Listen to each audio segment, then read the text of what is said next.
Community, welcome to the community. Domestic violence turns deadly is a series that we're doing here on Community to bring awareness to domestic violence. It happens every day in our homes, everywhere around the world. Warning, graphic Disturbing content. details in what police call a domestic violence-related homicide on Jacksonville's west side. The man accused in the murder of a young woman who was found shot to death in a West Side park this morning. 22-year-old DeAndre Lewis was denied. Family members have identified the woman killed as 21-year-old Talia Williams. News4Jax reporter Vic Micolucci joins us live from Normandy Park where it happened. And Vic, Williams' family members tell you she was trying to leave an abusive relationship. Yes, I spoke with her uncle, and unfortunately, he says he did not know about the alleged abuse until after she was killed. She was driving to work yesterday.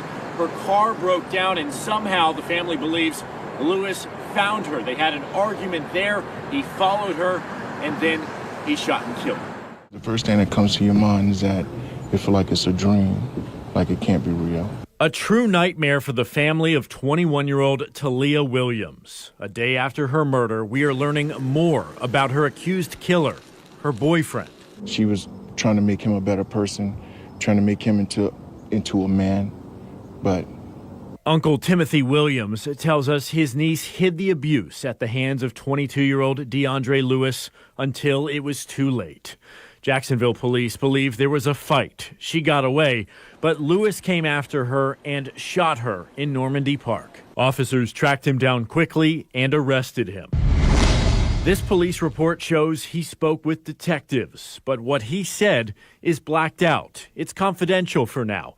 Evidence in the upcoming murder case. Records show he was a convicted felon who served time for an attempted robbery in 2018. Also later charged with car theft and armed possession of marijuana. He was out on bond awaiting trial on those crimes, and Williams was a witness. Mr. Lewis, come on up. Today, Lewis faced a judge for second-degree murder, the court holding him in jail without bond. This is the latest in a series of local domestic violence homicides. On September 29th, 22-year-old Ebony Nicholas was shot and killed at Amazon. Police say her boyfriend, 22-year-old Deshaun Biffle, shot himself but lived. On October 13th, deputies say 35-year-old Brandy Brooker Perkins was stabbed to death by her estranged husband, Derek Perkins.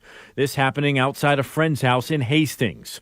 November 13th, we saw 54-year-old Terrian McQueen shot and killed while sitting in her SUV outside a friend's house in Oakleaf. Her estranged husband, Cleon McQueen, later turned himself in at JSO.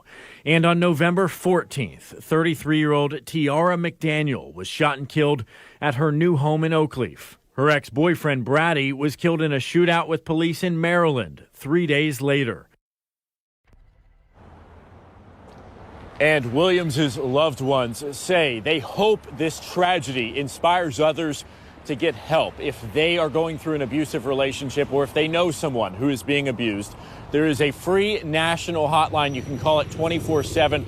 The number is 1-800-799-SAFE. We also have county-by-county resources in this story on our homepage on news4jax.com. We're live on the west side. Vic Micolucci, Channel 4, the local station. Detroit police are crediting the community with this arrest, saying that a tip led them to David Hammond at a home in St. Clair Shores. Now, as police have been looking for him the past 24 hours or so, we've been digging into his past, and he definitely has one. Back in 2020, he was charged with assault and domestic violence against the same woman that was found murdered yesterday.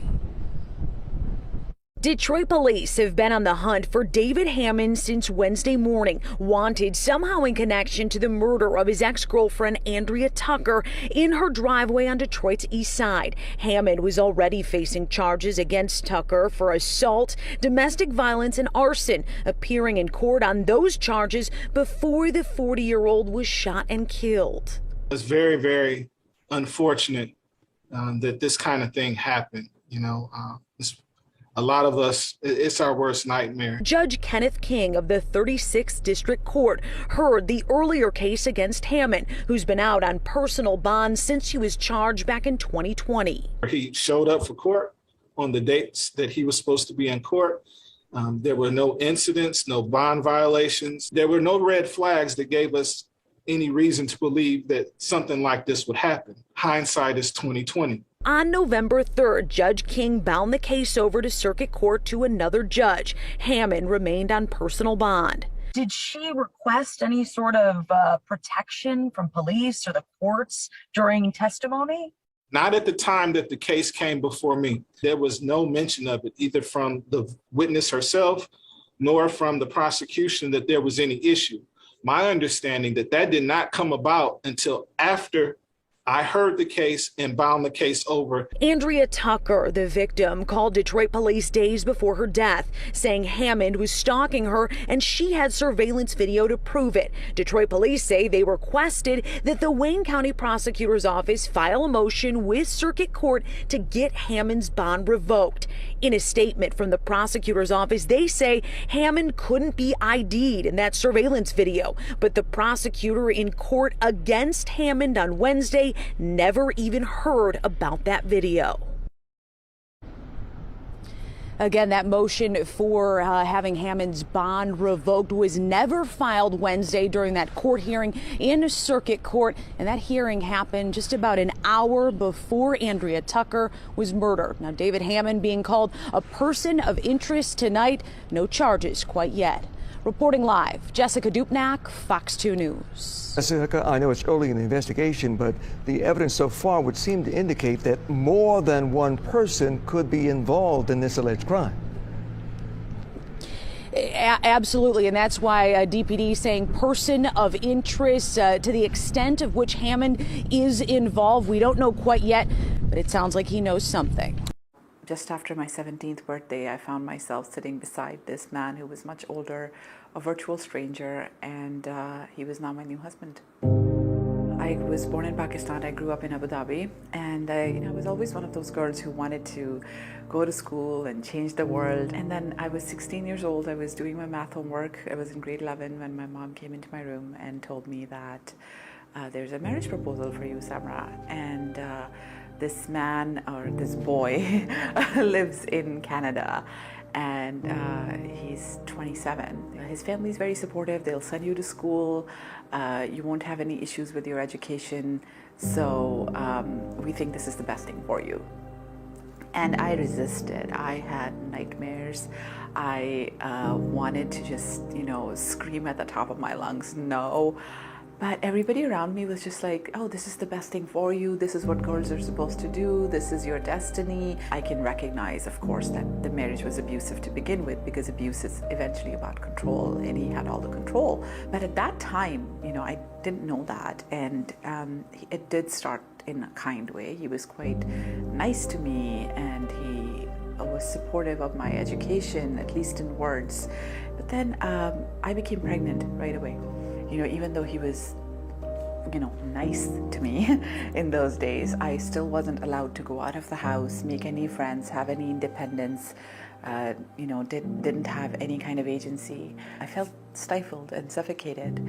And then over time, it just became worse and worse. And you live for so long listening to this poison that's inflicted on you every day, such as like you're worthless, you're useless, being called bad words, and everything that goes wrong is your fault. The fact that you're being insulted and humiliated is your fault. You start internalizing it, and I did too, and I was very young as well, so I didn't have any way of knowing better, no other positive reinforcement around me, no family, no support. So I started believing it. I actually started believing there's something inherently wrong with me. One day he was almost about to kill me, and we were having a fight, and he put his hands on my neck, and his thumbs were just so close to my windpipe, and I was terrified that if he just squeezes for a few seconds, I'm gone. And I think that was this big jolt for me, because I somehow managed to get away. I kicked him, I pushed or something. It was all a blur. I ran. We were in the basement, so I ran upstairs and grabbed the key to my car, got into my car, and just frantically drove around the neighborhood until I was sure he's not following me. I just knew in that moment that I can't go on anymore. I was in my second year of undergrad, and I decided that I was going to leave. It was about April 2011 when I finally left the marriage and moved to campus housing and picked up those few on-campus jobs, sold butter chicken to students, and eventually graduated. And those couple of years were really tough. There were times when I thought, well, you know what, everybody around me is right. I can't make it. This is just, it's too hard. And what am I thinking? But then I would look at my daughters and I was just like, I have to keep going for them, because I didn't want them to grow up thinking that being treated this way was okay just because they're girls, or for any reason at all. And I wanted them to have a better example and a better life. So that's really what kept me going, even in those very dark days.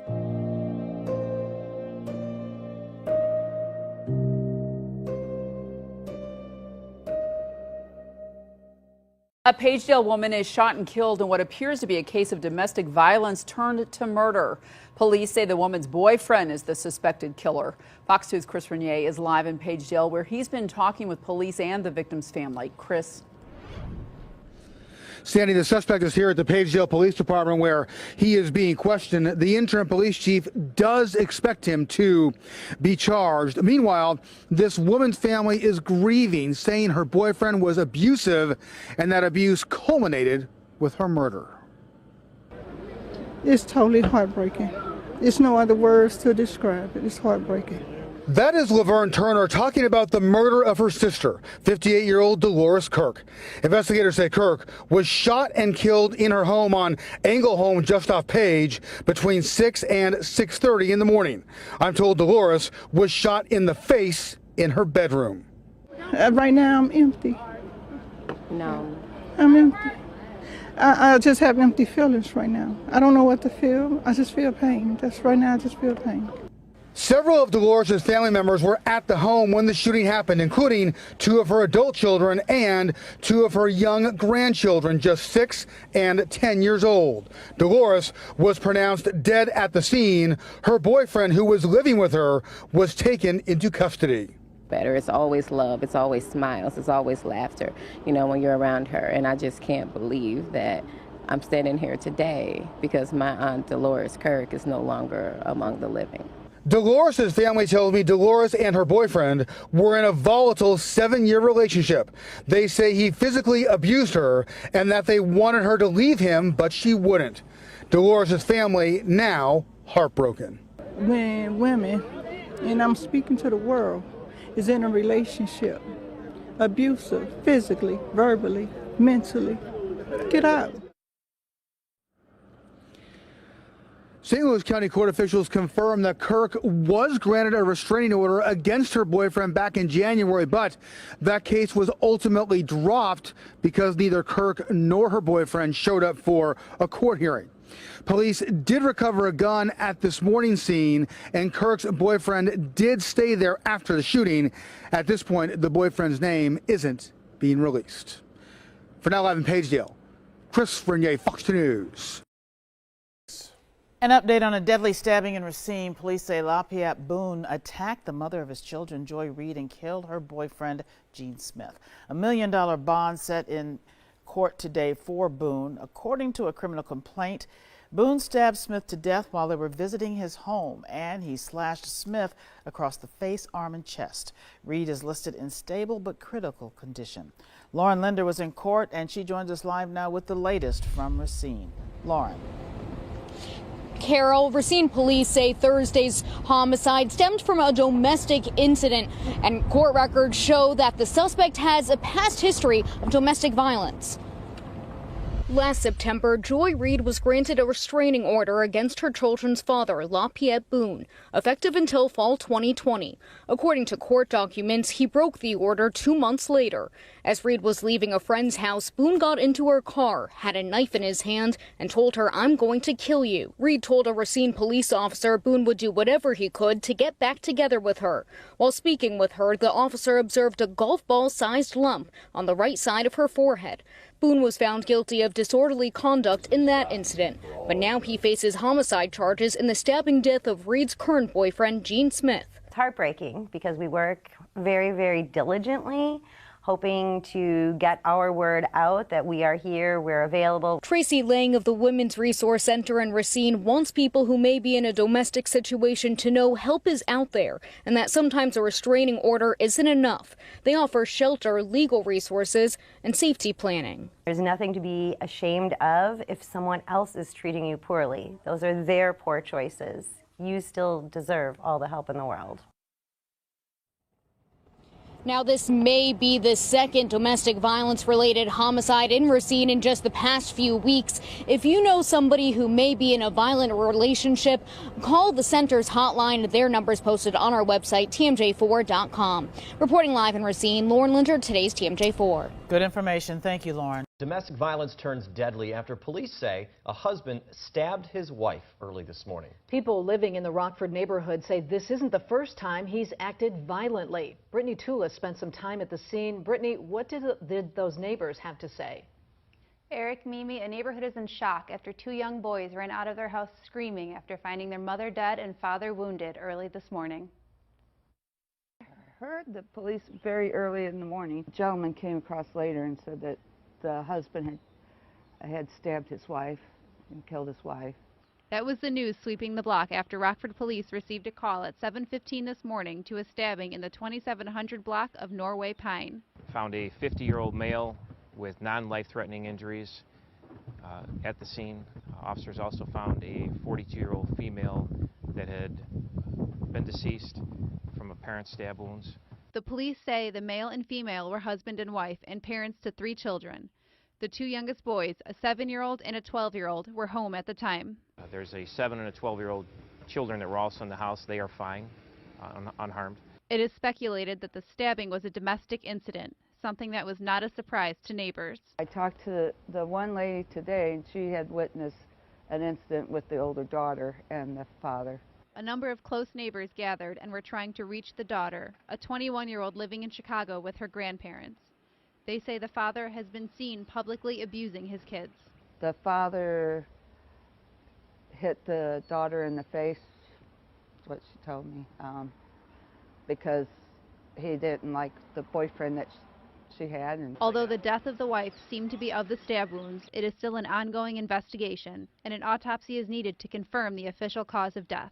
So at this point, it's a death investigation until we can get the actual cause of death and until we can get the facts of the case resolved. The shockwaves from this morning's incident is still being felt by the community. It's a tragedy. I really feel bad for the children that have been witness to this. The police believe this to be a contained incident and do not think there are any other suspects at large. Mimi? Action News right now is digging deeper after a string of deadly domestic incidents that happened this week. That's right. Police say a local woman is in custody after she allegedly shot and killed a man that she knew. 13 Action News anchor Masa Saidi joins us now in studio with what's being behind this trend, actually. Masa. Todd, Tricia, not totally uncommon here. In this most recent case, police are telling us the woman had an order of protection against the man. Tonight, an expert explains what we can all do as a community. A deadly week. 4 killed by the hands of someone they knew. It starts Friday, police say. This man facing murder after his girlfriend falls down the stairs. Hours later, this Nevada corrections officer accused of shooting a mom in the head.